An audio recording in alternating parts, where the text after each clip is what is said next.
রাসূলুল্লাহ সাল্লাল্লাহু আলাইহি ওয়াসাল্লামকে আমাদের জন্য সর্বকালের সর্বযুগের সর্বশ্রেষ্ঠ নবী মুহাম্মদুর রাসূলুল্লাহকে প্রেরণ করে এই উম্মতের হেদায়েতের বাণী শোনাবার জন্য মানুষের দ্বারে দ্বারে গিয়ে নবী সাল্লাল্লাহু আলাইহি ওয়াসাল্লাম মানুষগুলিকে হেদায়েতের দাওয়াত দিবে। জাহান্নামমুখী মানুষগুলিকে কি করে জান্নাতের পথে নেওয়া যায় সেই পথ প্রদর্শনের জন্য আল্লাহ রাব্বুল আলামিন মুহাম্মদুর রাসূলুল্লাহ সাল্লাল্লাহু আলাইহি ওয়াসাল্লামকে পাঠিয়ে দিয়েছেন। জোরে বলেন সুবহানাল্লাহ। আর নবী সাল্লাল্লাহু আলাইহি ওয়াসাল্লাম যে কিতাবের আলোকে আমাদেরকে পথ দেখাবে, যে জিনিসের আলোকে আমাদেরকে পথ দেখাবে, সেরকম একটা গাইডলাইন, সেরকম একটা বুক আমাদেরকে দিয়ে রব্বুল আলামিন মুহাম্মদুর রাসূলুল্লাহকে প্রেরণ করেছেন। আমরা দেখতে পারি সামান্য ছোট্ট একটা মোবাইল যখন আপনি আমি ক্রয় করি, ওই মোবাইলটার সঙ্গে কত সুন্দর ছোট্ট একটা বই দেয়। যদিও বা ওই বইটার মধ্যে সবগুলো লেখা ইংরেজিতে থাকে, তারপরেও কিন্তু তারা দেয়। কথা বলেন, দেয় না? দেয় না? তার মানে আপনি আমি এই মোবাইলটা কিভাবে অপারেট করব, কিভাবে চালাবো, এটার জন্য সেখানে নির্দেশনা দেওয়া থাকে। আপনি আমি মুসলমান মানুষ দুনিয়াতে রব্বুল আলামিন প্রেরণ করেছেন এই মানুষগুলি কিভাবে চলবে, তার পথ কি হবে, এটা জানিয়ে দেওয়ার জন্য আপনার আমার আল্লাহ রব্বুল আলামিন কোরআনুল কারীম আমাদেরকে দান করেছেন। চিল্লায় বলেন সুবহানাল্লাহ। আরো জোরে বলেন সুবহানাল্লাহ। গাইতে যাদের ভিনদেশি হাওয়া লাগিয়াছে সম্প্রতি,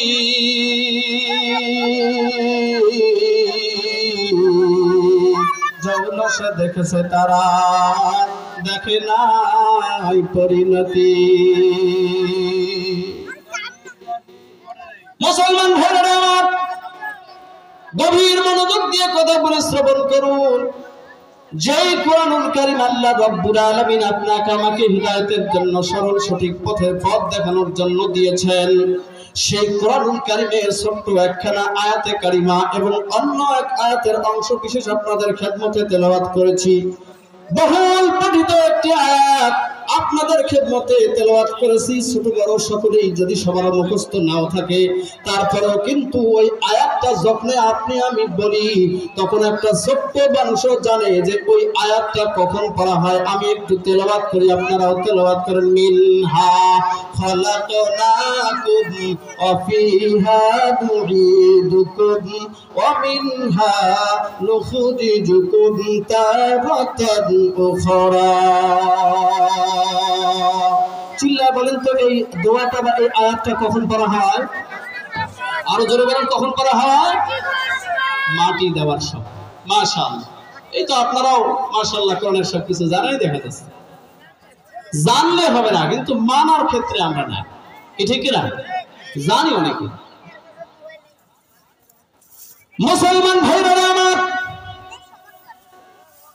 যখন কোনো মানুষ মারা যায়, আপনি আমি ওই মানুষটা মারা যাওয়ার সঙ্গে সঙ্গে দাফন করার জন্য যখন কবরস্থানে নিয়ে যাই, ওই কবরস্থানে নিয়ে গিয়ে তাকে যখন কবরের ভিতরে রাখা হয়, কবরের ভিতরে রাখার পর এবার আল্লাহর বান্দাকে উপরে বাঁশের চাঙ্গারা দিয়ে তার উপর ধারাই কিংবা কলার পাতা দেওয়ার পর মাটি দিয়ে ঢেকে দেওয়ার জন্য আমরা যে আয়াতে কারিমা পড়ি বা দোয়া বলেন যাই বলেন না কেন, ওই আয়াতে কারিমা খানি হলো এটাই, মিনহা খালাকনাকুম ওয়া ফিহা নুঈদুকুম ওয়া মিনহা নুখরিজুকুম তারাতান উখরা। চিল্লায় বলেন আল্লাহু আকবার। আর জোরে বলেন আল্লাহু আকবার। মুসলমান কি বলি আয়াতের মধ্যে কি বলি? শুধুমাত্র মিনহা খালাকনাকুম ওয়া ফিহা নুঈদুকুম ওয়া মিনহা নুখরিজুকুম বলে বাড়ির দিকে আল্লাহর বান্দাকে দাফন করে তাড়াতাড়ি ঢেকে দিয়ে চলে গেলাম না। না, এখানে কি শিক্ষা আছে? আল্লাহ রাব্বুল আলামিন আপনাকে আমাকে কি বোঝাচ্ছে কোনদিন ভেবে দেখার মতো আমাদের সুযোগ হয় নাই। হুজুরের ঘর যখন কবে তখন শুনবো, আমার ওগুলো সময় নেই। ভাইরা আমার, গভীর মনোযোগ। আল্লাহ আলামিন বলেন মিনহা খালাকনাকুম, আমি তোমাদেরকে মাটি থেকে সৃষ্টি করেছি। আল্লাহ রাব্বুল আলামিন বলেন আমি তোমাদেরকে মাটি থেকে সৃষ্টি করেছি। ও ভাইজান, আমরা আবার কই মাটির থেকে সৃষ্টি হলাম? ভাইজান লক্ষ্য করে দেখুন, আল্লাহ পাক বলতেছেন আমরা মাটির থেকে সৃষ্টি, কিন্তু আমরা সকলেই জানি আমাদের আদি পিতা সর্বপ্রথম মানব যাকে আল্লাহ রাব্বুল আলামিন পৃথিবীতে পাঠিয়েছিলেন, সেই পৃথিবীর প্রথম মানুষটার নাম নাকি কিনা? আরো জোরে বলেন, আদম আলাইহিস সালাম। আল্লাহ রাব্বুল আলামিন হযরত আদম আলাইহিস সালামকে সম্পূর্ণটাই নিজ হাতে, বারবার বলতেছি নিজ হাতে মাটি দিয়ে সৃষ্টি করেছেন। একটুখানি আমরা মানব সৃষ্টির ইতিহাসটা না বললে আমার আলোচনাটা বুঝতে পারবেন না। আপনারা জানেন, তারপরেও আমি স্মরণ করে দেওয়ার জন্য বলছি। আল্লাহ রাব্বুল আলামিন হযরত আজরাইল আলাইহিস সালামকে পাঠিয়ে দিলেন পৃথিবীতে, যাও বিভিন্ন জায়গা থেকে বিভিন্ন ধরনের, বিভিন্ন স্টেপের, বিভিন্ন স্বভাবের মাটি নিয়ে আসো। হযরত আজরাইল আলাইহিস সালাম পৃথিবীতে এসে বিভিন্ন স্বভাবের, বিভিন্ন জায়গা থেকে বিভিন্ন ধরনের মাটি নিয়ে গিয়ে আল্লাহ রাব্বুল আলামিনকে দিলেন। রাব্বুল আলামিন এবার হযরত আদম আলাইহিস সালামকে সেই মাটিগুলি দিয়ে নিজ হাতে রব্বুল আলামিন একটা কিমা তৈরি করলেন, খামির তৈরি করলেন। আমাদের মহিলা মা বোনরা যেমন আটার খামির তৈরি করে রুটি বানার জন্য, ঠিক রব্বুল আলামিন একটা খামিরা তৈরি করলেন। খামিরা তৈরি করে আল্লাহ রাব্বুল আলামিন এক লম্বা একটা মানব বডি তৈরি করলেন। চিল্লায় বলেন সুবহানাল্লাহ, আরো জোরে বলেন সুবহানাল্লাহ। মুসলমানরা ঘুমিয়ে পড়েছি, বিবেকে চলবে তারা, রক্ত মোদের শীতল হয়েছে, তাপে অন্তর কালা।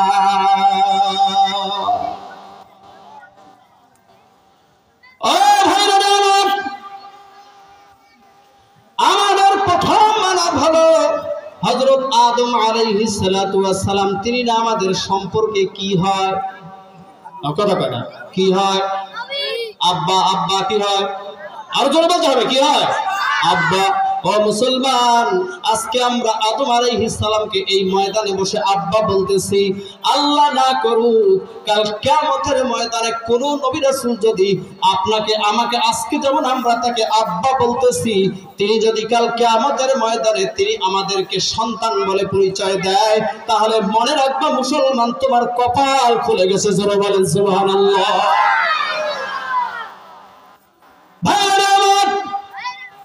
গভীর মনোযোগ। আল্লাহ রাব্বুল আলামিন যেন আমরা যেমন আজকে তাকে আব্বা বলে পরিচয় দিচ্ছি, কাল কিয়ামতের দিন যেন তিনি আমাদেরকে তার সন্তান বলে পরিচয় দেন। জোরে বলেন আল্লাহুম্মা আমিন। আরো জোরে বলেন আল্লাহুম্মা আমিন। এখন বলবেন হুজুর কিভাবে লাভ? একটু মনোযোগ দেন, গভীর মনোযোগ। মনে করুন, উদাহরণস্বরূপ বলছি, আমাদের এই এলাকার মধ্যে খুব ধরপাকড় চলছে, এখন তো নাই, উদাহরণস্বরূপ বলছি, খুব ধরপাকড় চলছে, খুব ধরপাকড় চলছে। আমাদের পশুরাম থানার ওসি মহোদয়কে বলা হয়েছে যে অমুক অমুক মৌলভীগুলা খুব ডিস্টার্ব করে, ওদেরকে ধরতে হবে। কিন্তু আল্লাহ পাকের কি খেলা, ওনার কাছে বারংবার ফোন আসতেই আছে, আসতেই আছে, আসতেই আছে, অমুককে ধরো, অমুককে ধরো। কিন্তু দেখা গেল ওই আমাদের পশুরাম থানার ওসি মহোদয় যত পুলিশ বাহিনী আছে সবার সামনে যাকে ধরার জন্য উপর থেকে অর্ডার আসছে, ওই ব্যক্তিটাকে সামনে নিয়ে ওসি মহোদয় বলতেছে ইনি হলো আমার লোক। কার লোক? আমার লোক। বলেন তো দেখি, এখন যদি লক্ষ কোটি ফোনও আসে, কোন পুলিশ কি তাকে গ্রেফতার করবে? এই কথা বলেন, করবে না। কার লোক? ওসি মহোদয়ের লোক। যেমনি ভাবে দুনিয়ার মধ্যে সামান্য একজন ওসির কাছে অনেকগুলি ফোন আসার পরেও তিনি যেমন পরিচয় দিয়েছেন ইনি আমার লোক, একটা পরিচয়ের কারণে যেমনি ভাবে তাকে কোনো প্রশাসন ধরতে পারে না, কাল কিয়ামতের ময়দানে আল্লাহ রাব্বুল আলামিনের পয়গম্বরগুলির মধ্যে যত পয়গম্বর আসছিলেন তাদের মধ্যে কোন পয়গম্বর যদি আপনাকে আমাকে বলে যে এরা আমার লোক, তাহলে মনে রাখবেন আল্লাহ রাব্বুল আলামিনের দরবারে আপনারা বেঁচে গিয়ে জান্নাতের অধিকারী হয়ে যাবেন। চিল্লায় বলেন সুবহানাল্লাহ।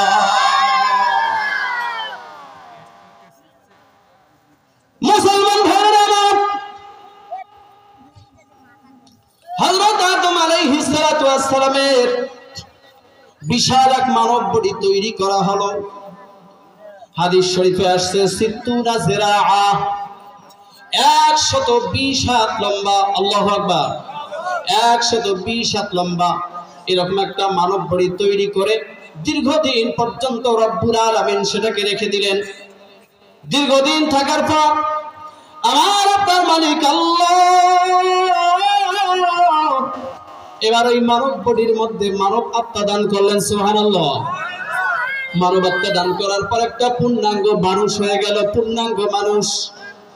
এই পূর্ণাঙ্গ মানুষটা তৈরি করার পর আপনার আমার আল্লাহ রাব্বুল আলামিন সমস্ত ফেরেশতাদেরকে ডাক দিয়ে বললেন, সেখানে মিস্টার ইবলিস উপস্থিত ছিল, সকলকে ডাক দিয়ে বললেন, আমার এই সৃষ্টি মানবটাকে তোমরা সকলেই সিজদা করো। সুবহানাল্লাহ বলেন, আরো জোরে সুবহানাল্লাহ।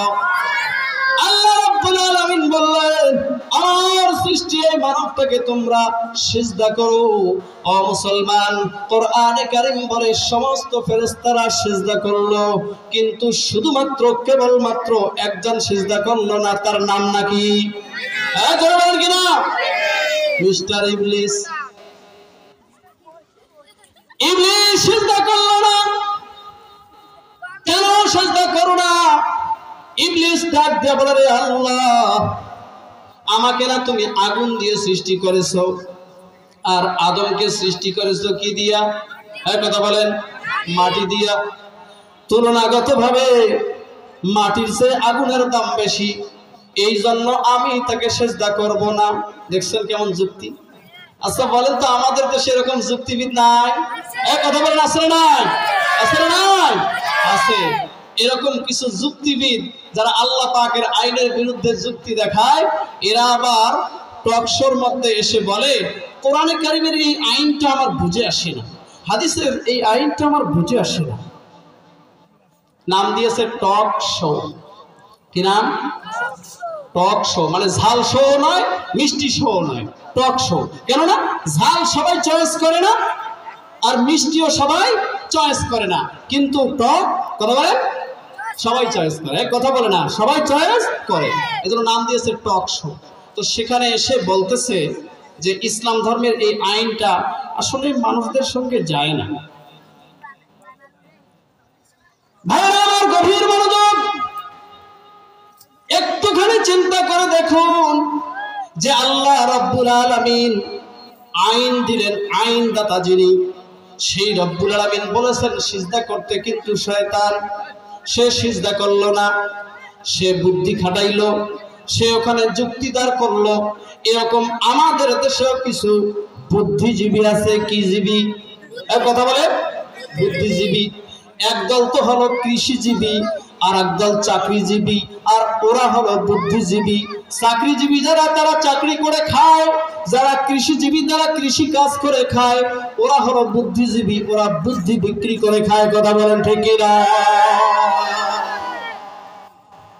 এত বুদ্ধি ওদের, নিজেদের কাজ নাই, খেয়ে দেয়, আবার বুদ্ধি সারা দেশে বিক্রি করে বেড়ায়। এত বুদ্ধি।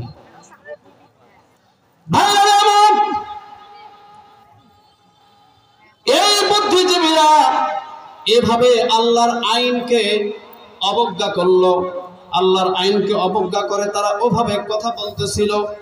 এবার চিন্তা করে দেখুন ওই সমস্ত যুক্তিবিদদের যুক্তি। বলুন তো দেখি, আমার হাতে এই যে একটা কাগজ আছে, এটা আপনারা কেউ 1 টাকা দিয়েও কিনবেন? তার মানে এটার এখন দাম। আরে ভাই, 1 টাকা তো এখন ফকিরও নেয় না। এক কথা বলে নেয়, ফকির বেটাও 1 টাকা নিতে চায় না। তাহলে বোঝা গেল কাগজটার কোনো দাম নাই। কিন্তু একটু একটুখানি গভীর মনোযোগ দিয়ে চিন্তা করুন, এই কাগজটার মধ্যে আমাদের দেশের বর্তমান প্রধান উপদেষ্টা ডক্টর মোহাম্মদ ইউনূস তিনি যদি একটা এস্টাবলিশার করে একটা সিগনেচার দিয়ে এখানে লিখে দেয় কাগজের পত্রবাহককে 50 লক্ষ টাকা দেওয়া হলো খাজানার থেকে, তাহলে বলুন তো এখন এই কাগজটার দাম কত? 50 লক্ষ। চিন্তা করে দেখুন, যেই কাগজটার একটু আগে 1 টাকাও মূল্য ছিল না, সেই কাগজটার মধ্যে ডক্টর ইউনূসের একটা কলমের খোঁচা লাগার কারণে দাম বেড়েছে কত? আরো বলবেন? 50 লক্ষ টাকা। ও ভাইরা, শয়তান সে বুঝতে পারলো না, আমাদের দেশের বুদ্ধিজীবী যারা বুঝতে পারলো না, আল্লাহ রাব্বুল আলামিন যেই মাটিটাকে নিজ হাত দিয়ে, আবার বলছি, যে মাটিটাকে রব্বুল আলামিন নিজ হাত দিয়ে কিমা বানিয়ে হযরত আদম আলাইহিস সালাতু ওয়াস সালামকে বানালেন, যেই মাটি দিয়ে আল্লাহ রাব্বুল আলামিন নিজ হাতে আদম আলাইহিস সালাতু ওয়াস সালামকে বানালেন, যদি একটা কলমের খোঁচার কারণে বিনিময় সারা কাগজের 50 কোটি দাম হতে পারে, যে আল্লাহ রাব্বুল আলামিন নিজ হাতে মাটি দিয়ে আদমকে বানিয়েছেন, তাহলে বলুন তো দেখি ওই মাটির দাম আছে না না?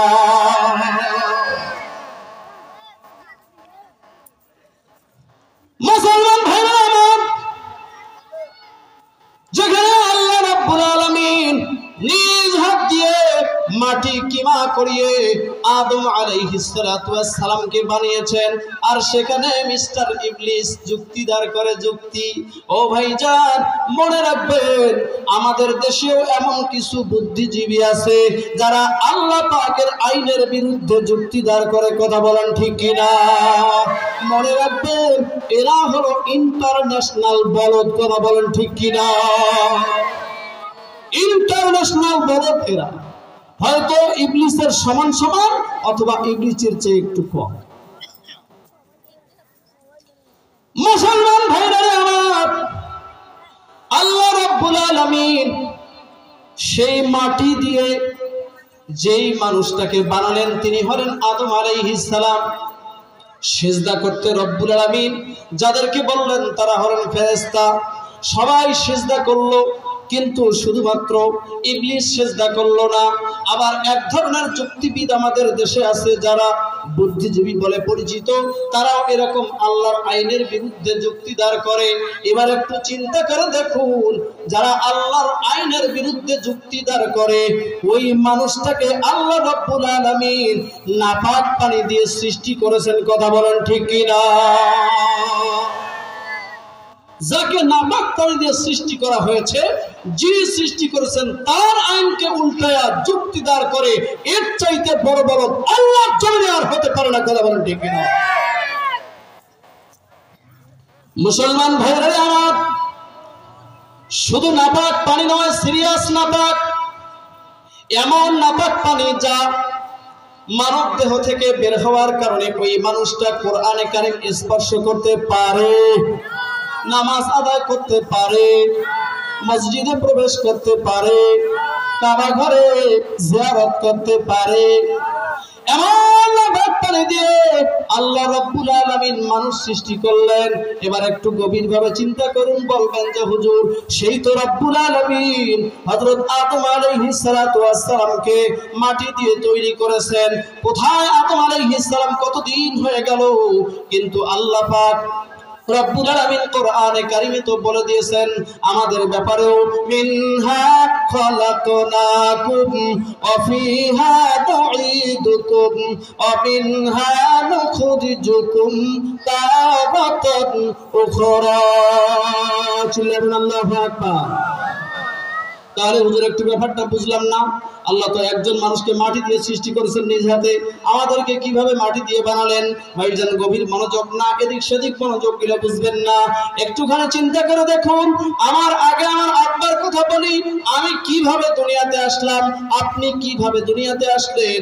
আব্বা আম্মা উভয়ের মিলনের মাধ্যমে আল্লাহ রাব্বুল আলামিন পিতার পৃষ্ঠদেশ থেকে এক ধরনের পানি মায়ের 3 স্তরের ভিতরে নিয়ে রাব্বুল আলামিন সেখানে আল্লাহ আল্লাহ রাব্বুল আলামিন নিজেই তার মেকানিজম করে, কারিগরি করে, যে জায়গার মধ্যে পৃথিবীর কোন মানুষের কারিগরি খাটে, কথা বলেন, খাটে না, সেই জায়গার মধ্যে রাব্বুল আলামিন 40 দিন পর্যন্ত সেই নাপাক পানিটাকে আল্লাহ রাব্বুল আলামিন 40 দিন অতিক্রম করার পর সেটাকে রক্ত বানিয়ে ফেলেন।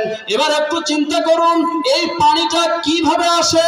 ও ভাইরা আমার, যারা এগুলি নিয়ে গবেষণা করে তাদেরকে জিজ্ঞাসা করে দেখুন, পানির যখন তরঙ্গ সৃষ্টি হয়, পানির তরঙ্গের কারণে পানির মধ্যে ফেনা তৈরি হয়, কথা বলেন ঠিক কিনা? একটু জিকির করুন, লা ইলাহা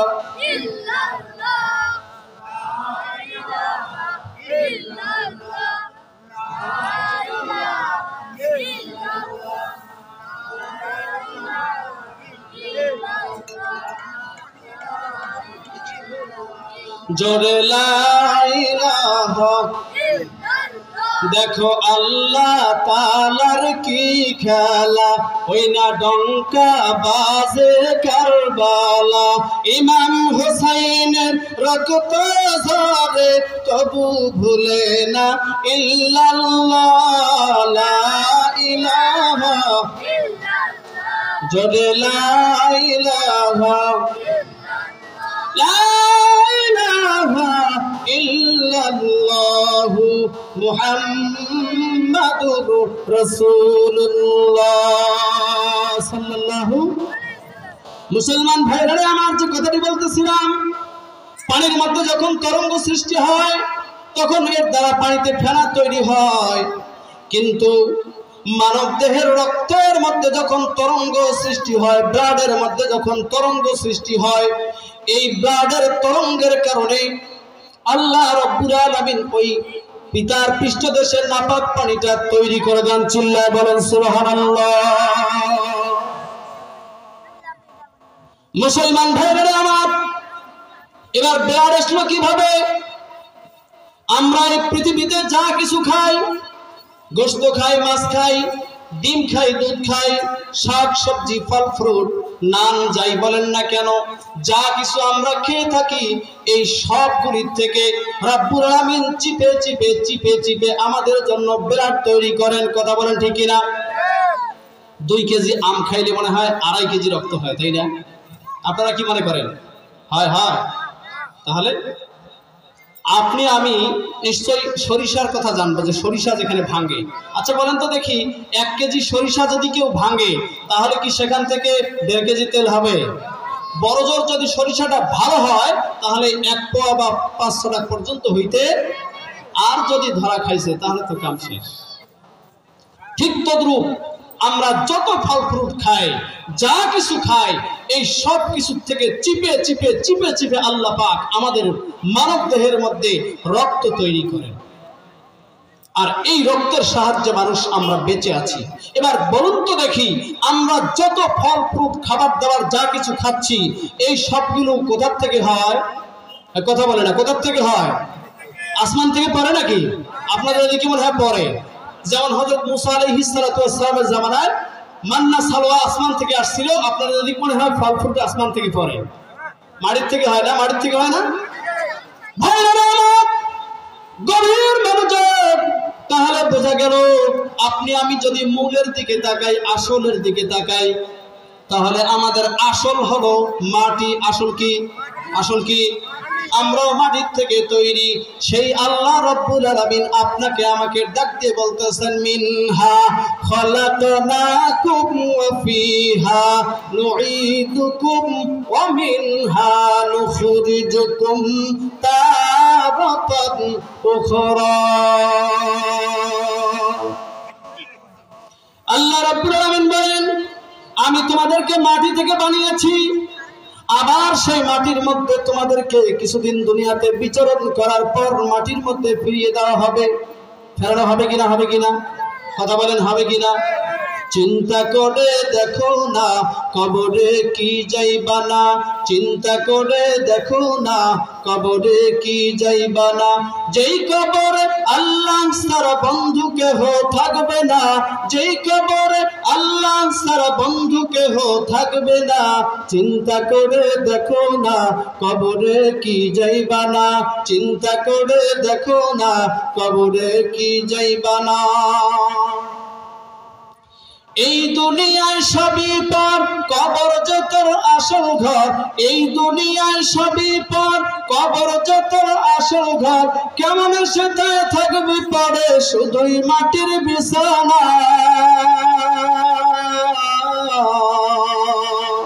কেমন সেটাই থাকবি পরে শুধুই মাটির বিছানা। চিন্তা করে দেখো না, বল বল বল, চিন্তা করে দেখো না কবরে কি যাইবা না। যেই কবরে আল্লাহ ছাড়া বন্ধু কেহ থাকবে না, চিন্তা করে দেখো না কবরে কি যাইবা না। মুসলমান ভাইরা আমার, আল্লাহ রাব্বুল আলামিন আমাদেরকে এই দুনিয়ার মধ্যে কিছুদিন ঘোরাইয়া ফিরাইয়া মাটির উপরে ঘোরানো ফিরানো শেষ করে আবারও আমাদেরকে সেই কবরের মধ্যে যাইতে হবে, সেখানে আমাদেরকে ফিরিয়ে দেওয়া হবে।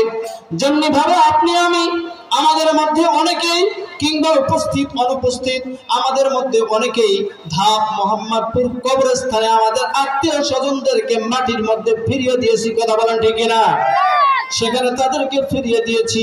আল্লাহ রাব্বুল আলামিন বলেন সেখান থেকে আবার তোমাদেরকে পুনরুজ্জীবিত করে উঠানো হবে, যারা বলেন সুবহানাল্লাহ। অনেকেই মনে করে যে মানুষ মরে গেলেই শেষ। মুসলমানরা আমরা তো সুন্দরভাবে গা গোসল দিয়ে সাদা কাপড়ে প্যাকেট করে মাটির ভিতরে রেখে দিই। আর আমাদের হিন্দু ধর্মের ভাই যারা আছে তারা কি করে বলুন তো? তারা চিতার মধ্যে নিয়ে গিয়ে পোড়ায় দেয়, ঠিক না? তারা মনে করে যে যাক শেষ, পুরাই দিছে একদম, আর খুঁজে পাওয়া যাবে না। না ভাই, একটুখানি গভীরভাবে চিন্তা করে দেখুন, আমরা যে মানুষটাকে পুড়িয়ে ছাই বানালাম, ওই ছাইটা আবার কার সঙ্গে মিশছে? কার সঙ্গে মিশছে? মাটির সঙ্গে গিয়েই মিশছে। তো আল্লাহ রাব্বুল আলামিন আমাদের মুসলমানদেরকে যদি আমরা মাটির ভিতরে দিয়ে দেই, সেখান থেকেও মানুষকে জীবিত করবে। আবার ওই হিন্দু ভাই যারা আছে তারাও তাদেরকে চিতার মধ্যে পুড়িয়ে দিলেও তার ছাইটা গিয়ে মাটির মধ্যেই মিশতেছে। আল্লাহ রাব্বুল আলামিন তাদেরকেও সেখান থেকে জীবিত করবে। ভাইরা আমার, যদি কোনো হিন্দু ভাই বলেন, কোন মুসলমান বলেন, কোন নাস্তিক বলেন, যেই হোক না কেন, কেউ যদি মনে করে আল্লাহ রাব্বুল আলামিন আমাদেরকে আর ধরতে পারবে না, আমাদেরকে আর বানাইতে পারবে না, মাটির সঙ্গে পচে গলে আমরা শেষ, হিন্দু ভাইরা যদি মনে করে পুরাই দিয়েছি ছাই শেষ, আর খুঁজে পাওয়া যাবে না। সাগরের মধ্যে অনেকেই মাছে তাদেরকে খেয়ে ফেলে, খুঁজে পাওয়া যায় না, ডুবে যায় আর খুঁজে পাওয়া যায় না। সবাই যদি মনে করে আমাদের এই অবস্থা হয়ে গেছে শেষ, আল্লাহ আমাদেরকে ধরতে পারবে না, আমার প্রশ্ন হলো, আমার শুধু নয়, আল্লাহ রাব্বুল আলামিন বলেছেন একটুখানি চিন্তা করে কথাটা বলো, আমি তোমাদেরকে ধরতে পারবো না। তোমরা যদি এমনটাই ভেবে থাকো, একটু বলো দেখি, যখন তোমাদের কেউ ছিল না, যখন তোমার কিছুই ছিল না, তখন তোমাকে কে সৃষ্টি করেছে? তো যে আল্লাহ কোনো ডিজাইন ছাড়া, কোনো ফর্মা ছাড়া, কোনো কোম্পানি ছাড়া, কোনো মডেল ছাড়া আল্লাহ পাক আপনাকে আমাকে তৈরি করেছেন, তো সেই আল্লাহ যখন তৈরি করেছেন, দুনিয়াতে ঘুরাইছেন ফেরাইছেন, আবার মৃত্যুবরণ করার মাধ্যমে কবরে দিয়েছি, আগুনে জ্বালিয়েছি, মাছে খেয়েছে, পানিতে ডুবে গেছি, সে আল্লাহ পাককে আমাদেরকে আর বানাতে পারবে না? যারা এমনটা মনে করে তারা এখনো ঘুমের মধ্যেই আছে, কথা বলেন ঠিক কিনা? তারা এখনো ঘুমের মধ্যে, তারা এখনো ঘুমের মধ্যেই আছে। জন্ম তোমার পৃথিবী চারে, চোখ বুঝবার না, জাগিয়ে তোলো উদাস জাতি, ঘুমিয়ে যারা রয়, কথা বলেন ঠিক কিনা? ভাইরা আমার, আমি আর একখানা আয়াত কারিমা পড়েছি, ওয়াকারনা ফি বুয়ুতিকুন্না ওয়ালা তাবাররাজনা তাবাররুজাল জাহিলিয়াতিল উলা। আমাদের প্যান্ডেলে মহিলা মামুন আছে? হ্যাঁ, তারা কি আলোচনা শুনতেছে নাকি দুই একটা বন্দুক সঙ্গে নিয়ে আসছে, ক্যারেট কুরুত ও প্যাপু চলছে? কোনটা? সবই চলছে না? আর মহিলা মা বোনেরা, সারা জীবন তো মসজিদের মধ্যে পুরুষ ভাইদেরকে আলোচনা শুনে গেলাম। অল্প সময়ের জন্য আমি আপনাদের খেদমতে কিছু কথা বলতে চাই। গভীরভাবে মনোযোগ দিয়ে শুনেন। এদিক সেদিক গল্প গুজব বাদ দেন। তোর কয়টা হার আছে, কয় হাজারজন চুরি বানিয়ে দিছে, নাকের ফুল কেমন, কানের দুল কেমন, তোর বেটা কয়টা, বেটি কয়টা, কোথায় কে চাকরি করে, এই সমস্ত কথাবার্তা বলে ওয়াজের মাহফিলটাকে নষ্ট না করে গভীরভাবে মনোযোগ দিয়ে শুনুন রে মা। আল্লাহ রাব্বুল আলামিন ডাক দিয়ে বলেছেন, ও যুগের মহিলারা, তোমরা সেই জাহিলিয়াতের যুগ, মূর্খতার যুগ, বর্বরতার যুগ, নির্মমতার যুগ, অন্ধকারাচ্ছন্ন যুগের নারীদের মতো তোমাদের চেহারাগুলিকে প্রদর্শনী করে ঘরের বাইরে পদার্পণ করো না। কথাটা কার? কথাটা কার? আর জোরে বলতে হবে, কথাটা কার? এই মহিলা মা বোনরা, এই বেটিরা এই কথা মানে, আর যেরকম মানে পর্দা পর্দা করে আলেম, পর্দা কেউ তো মানে না, নারীর পর্দা উঠে গেল দেখে টিভি সিনেমা। হায় হায় রে, ভারতের একমাত্র চ্যানেল শেষ করে দিয়ে গেছে বাংলাদেশটাকে। স্টার জলসা, হায় হায় হায়, এদিকে তরকারি কোটের, এদিকে স্টার জলসা দেখে দেখতে দেখতে আঙ্গুল ফাঁসায় ফেলছে খবরে। আহা, এই স্টার জলসা কই গেল? হ্যাঁ, ঘুরে আসবে আবার না? স্টার জলসার হিসাব বাদ দেন, আজকের মাহফিলের জলসার হিসাব করুন। মাগো, আপনাদের জন্য বলছি, একটা ঘটনা বয়ান করে আপনাদের খেদমত থেকে আমি নেমে যাব ইনশাআল্লাহ। ঢাকার থেকে মেহমান নিয়ে আসছি, তাদের মুখে গুরুত্বপূর্ণ আলোচনা শুনবো ইনশা। আরো যদি বলেন ইনশা। প্যান্ডেলের বাইরে যে সকল ভাইরা এখন আছেন, আমি তাদেরকে করজোর অনুরোধ করছি মাহফিলের প্যান্ডেলের নিচে এসে বসার জন্য। আমি কিন্তু এখন আলোচনা শুরুই করি নাই। আলোচনা কেবল শুরু হচ্ছে। চলবে না থামবো? চলবে না থামবো? চলবে। একটা তাকবীর দেন নাকি? লিল্লাহু তাকবীর। আল কোরআনের আলো, আল হাদিসের আলো, ঠান্ডা মারার আলো। বাবা, কিছু আছে, জাগলা আছেন না? যাক, আলহামদুলিল্লাহ, আপনারা তো সচেতন আছেন, এটাই আমার জন্য শুকরিয়া। ভাইরা আমার, গভীর মনোযোগ। মহিলা মা বোনদের উদ্দেশ্যে একটা ঘটনা বলে আমি শেষ করতে চাই। মাগো, আপনাদের উদ্দেশ্যে রব্বুল আলামিন ডাক দিয়ে বলেছেন, আপনারা যেন জাহিলি যুগের মহিলাদের মতো, মেয়েদের মতো আপনাদের চেহারাগুলিকে প্রদর্শন করে ঘরের বাইরে পদার্পণ না করেন। ভাইজান, একটুখানি খেয়াল করে দেখুন, সোনো, পাউডার, চুরি, ফিতে, আয়না, শিরুনি, তেল, শ্যাম্পু, যত জিনিস লাগে সবকিছুতেই আমরা আর ওই মহিলা মা বোন এইগুলি প্রদর্শন করে দেখে বেড়ায় অন্যদেরকে। কথা বলেন ঠিক কিনা? পিঠেতে দেয় না কাপড়, মাথা রাখে খোলা। পিঠেতে দেয় না কাপড়, মাথা রাখে খোলা। দেখলে পরে তাদের দিকে মনে লাগে ব্যথা। পথঘাটে আর দোকান পাটে নারীর বাজার গরম,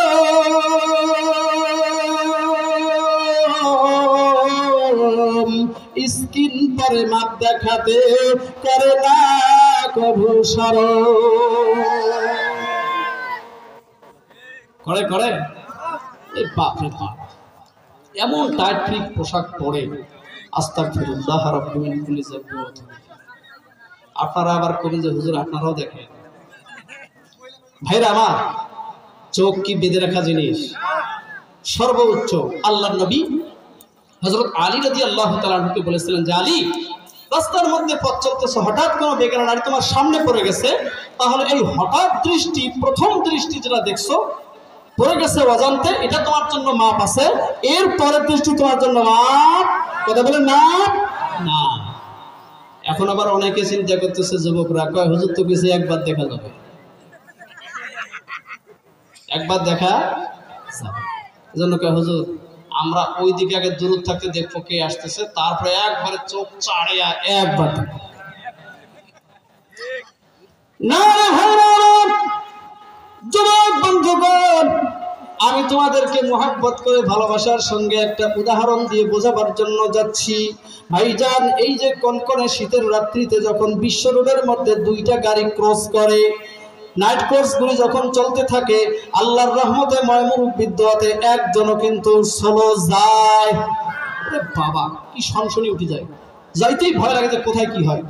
ওই সমস্ত গাড়ি যতই জোরে যাক না কেন, কনকনে কুয়াশা, সামনে কিচ্ছু দেখা যায় না। এই কুয়াশা কাটার জন্য সুন্দর দুইটা লাইট ব্যবহার করে। কথা বলেন, করে না করে না? শীত কাটা নাকি শীত কাটা। এই শীত কাটা লাইট গুলি যে ব্যবহার করে, তাদের সামনে কিন্তু টর্চ, তাদের লাইট আরো থাকে। দেখবেন লক্ষ্য করে, যখন দুইটা গাড়ি দেখা যায় তখন সবগুলো লাইট অফ করে দিয়ে ওই শীতকাটা লাইট দুইটি নিম্নগামী করে দেয়, নিচের দিকে আলো করে দেয়। কথা বলেন ঠিক কিনা? কারণ কি ভাইজান, রাস্তা চলতে হবে, দেখতে হবে লাইটের আলোগুলি কেন নিচের দিকে দাবায়া দিল, কি দরকার ছিল? কারণ হলো এটাই, যখন আপনি আমি দুই দিকের গাড়ির লাইট উপর মুখে চালায়া দেব, মনে রাখবেন দুইজনের গাড়ির লাইট দুইজনকে দেখতে দেখতে ঠাস করে লেগে যাবে। কথা বলেন ঠিক কিনা?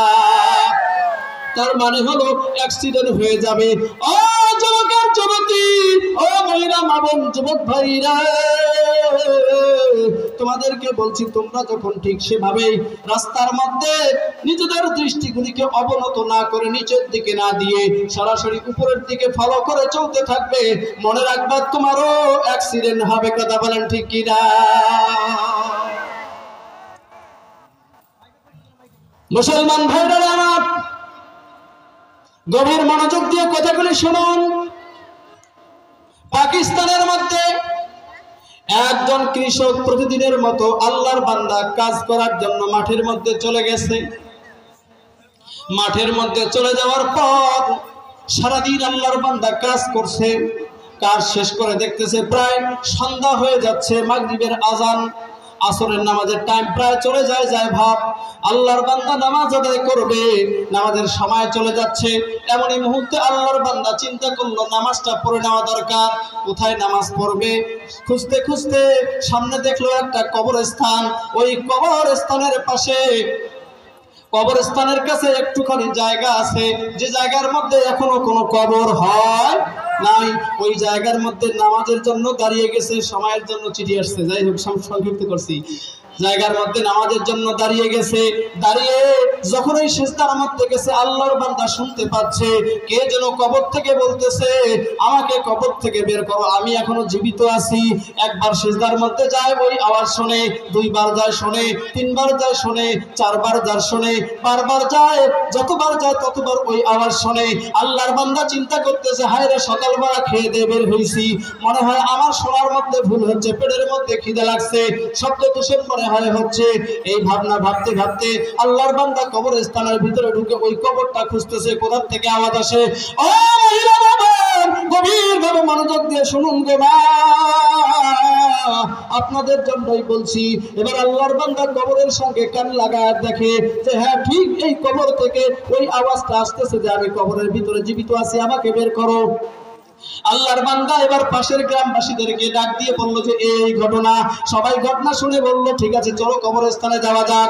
এক এক করে সকলেই কবরস্থানের মধ্যে এসে দেখলো না, কথা ঠিক আছে, ঠিক এই কবর থেকে সবাই চিহ্নিত করলো, এখান থেকেই সেই আওয়াজ আসতেছে।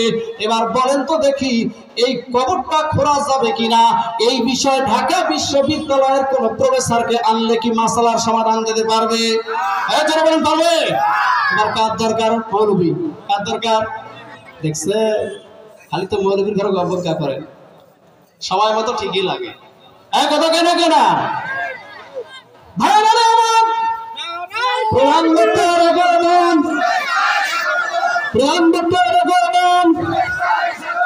মোহাম্মদপুরবাসীর পক্ষ থেকে, মাহফিলের পক্ষ থেকে নারে তাকবীর, আল্লাহু আকবার, ইসলাম তো ইসলাম, ইসলাম তো ইসলাম, আল কোরআনের আলো, নারে তাকবীর। বড় ভাই এসে গেছে, আমি অল্প সময়ের ভিতরে আলোচনাটা গুছাই নিচ্ছি। ভাইরা আবার, গভীর মনোযোগ দিয়ে শুনুন। আল্লাহর বান্দা এবার ইমাম সাহেবকে সংবাদ করে সকলেই মিলে এলাকাবাসী সবাই ইমাম সাহেবকে খবর করে জিজ্ঞাসা করলো, মাসআলা জানলো যে হুজুর এটা খরচ হবে কিনা। তিনি ডাকতে বললেন, দেখেন সবাই যদি আত্মবিশ্বাসী হয়ে থাকেন, দৃঢ় বিশ্বাস থাকে যে হ্যাঁ এই কবর থেকে আওয়াজ আসছে, তাহলে খুলতে পারেন। এবার কবরটা খনন করা হলো। কবর খনন করার সঙ্গে সঙ্গে দেখতে পেল কবরের ভিতরে জীবিত একজন মহিলা মানুষ সম্পূর্ণ উলঙ্গ অবস্থায়। বলেন তো ওখানে মানুষদের থাকা যাবে না ভাগা লাগবে? এই কথা বলেন, ভাগা লাগবে, যেহেতু মহিলা মানুষ উলঙ্গ অবস্থায়। সবাই এবার সরে আসলো। সেখান থেকে মহিলা কবরের ভিতর থেকেই বলতেছে, তাড়াতাড়ি আমার বাড়ির থেকে আমার কাপড়গুলি নিয়ে আসেন। অল্প কয়েকদিন পূর্বে তাকে দাফন করা হয়েছে। মানুষজন মনে করলো তার কাপড়গুলি বাড়ির থেকে এনে তাকে দিয়ে দিলে হয়তো বা তিনি উপরে উঠে আমাদের সঙ্গে কিছু ডিসকাস করবেন, কথাবার্তা বলবেন। আল্লাহর বান্দীকে যখন কাপড় দূর থেকে ছুঁড়ে মেরে দেওয়া হলো, কাপড়গুলো নিয়ে আল্লাহর বান্দী এবার দ্রুত কবর থেকে উঠে কোনো মানুষের সঙ্গে ডিসকাস না করে দৌড় দিয়ে তার বাড়ির মধ্যে চলে গেলেন। এক দৌড়ে বাড়ির ভিতরে ঢুকে ঘরের দরজাখানি বন্ধ করে দিয়েছেন। মানুষ সব পিছনে পিছনে দৌড় দিয়েছে। ও ভাই মানে আমার মানুষজন এবার দরজার মধ্যে গিয়ে ধাক্কা ধাক্কি করতেছে, দরজা খোলো, দরজা খোলো। আল্লাহর বান্দী ভিতর থেকে বলে, না না আমি দরজা খুলতে পারবো না, তোমরা যদি আমার অবস্থা দেখো সহলেই তোমরা বেহুশ হয়ে যাবে, কেউ সহ্য করতে পারবে না। ভাইরা আমার, মানুষের মধ্যে অনেক সাহসী কিছু মানুষ থাকে না, থাকে না? অনেক সাহস আছে, আমাদের কোনো ভয় ডর নাই। মানুষগুলি বললো, না আমাদের কোনো অসুবিধা নাই, তুমি দরজাটা খোলো। এবার আল্লাহর বান্দী দরজাটা খুলে দিল, দেখে ঘরের ভিতরে সম্পূর্ণ কাপড় দিয়ে ঢাকা। এবার বলতেছে, কি ব্যাপার, তুমি ঢাকা থাকলে বুঝবো কিভাবে? আল্লাহর বান্দী বললো, আমাকে দেখলে তোমরা সহ্য করতে পারবে না। ও মহিলা মামন গভীর মনোযোগ দিয়ে শুনুন। আল্লাহর বান্দী এবার মাথার থেকে কাপড়খানা যখনই নামাই দিয়েছে, মানুষজন দেখে মাথার মধ্যে একটা চুরো নাই, চামড়াও না। ভাইরা আমার, কথাটা শুনতে যত সহজ, ভেবে দেখুন তত সহজ নয়। মানুষজন জিজ্ঞেস করলো, একই অবস্থা তোমার, মাথায় একটা চুল নাই। দেখো দুনিয়ার মধ্যে আমি পর পুরুষদেরকে আমার মাথা খুলে চুলে শ্যাম্পু করে সুন্দর করে ডিজাইন করে মাথার মধ্যে উঁচা করে বিভিন্ন স্টাইলে চুলগুলি করে মানুষদেরকে দেখাইতাম। তারা আমার দিকে আকৃষ্ট হতো, আমিও তার দিকে আকৃষ্ট হতাম। এই কারণে কবর যাওয়ার সঙ্গে সঙ্গে ফেরেশতারা এক একটা করে চুল টান দিয়েছে। আর চুল টান দেওয়ার সঙ্গে সঙ্গে চামড়া গোস্ত সবগুলো উঠে গেছে। বলেন তো এই দলের মধ্যে আমাদের মহিলা মা বোনরা আছে না নাই? এই কথা বলেন, আছে না? গভীর মনোযোগ, অল্প সময় শেষ করতে হবে। এরপরে আল্লাহর বান্দির মুখটা ঢাকা, কিছুই দেখা যায় না। এবার ডাক দিয়ে বললো, চেহারার কাপড়টা সরাও। কয় সহ্য করতে পারবে না। কয় পারবো, সরাও। চেহারার কাপড়টা যখনই খুলে দিয়েছে, দেখে মুখের মধ্যে আল্লাহর রহমত একটু জায়গায় গোস্ত নাই। 32টা দাঁত সম্পূর্ণ আল্লাহর বান্দির বের হয়ে আছে। এই অবস্থা দেখলে কোনো মানুষ ঠিক থাকার কথা? ঠিক থাকার কথা? বলে যে তোমার এই অবস্থা কেন? কয় মুখের মধ্যে সুন্দর করে আমি এখন কি বলেছে, পাউডার না কি বলে এগুলোকে, হ্যাঁ মেকআপ, মেকআপ না পাউডার, ওরে বাপ রে বাপ, রাস্তার ধুলে আর নাই, সব ওদের গালে এরকম ভাবে ব্যবহার করে। আমি আমার মুখের মধ্যে দিয়ে মানুষকে আকৃষ্ট করতাম। এজন্য আমার সম্পূর্ণ মুখের চামড়া গোস্তগুলি সব তুলে ফেলা হয়েছে। আর একটু নিচে এসে ঠোঁটটা যখন দেখালো, দেখে ঠোঁট আর ঠোঁটের জায়গায় নাই। বলে তোমার ঠোঁটের কি অবস্থা? বলে যে আমার ঠোঁটগুলিতে আমি সুন্দর লিপস্টিক দিয়ে, লিপস্টিক বা ঠোঁটের লাঠি, ওই লাঠি দিয়ে করে ঘষে আর ঘষে ঘষে আর ঘষে, তখন ঠিক কিনা? এই ঠোঁটের লাঠি ব্যবহার করে লিপস্টিক দিয়ে আমি রাস্তার মধ্যে মানুষদেরকে দেখায় আকৃষ্ট করতাম। এই জন্য ফেরেশতারা পেরাস দিয়ে দিয়ে আমার ঠোঁটের চামড়াগুলি তুলে শেষ করে ফেলেছে। এরপরে পর্যায়ক্রমে হাতের নখ, পায়ের নখ দেখালো।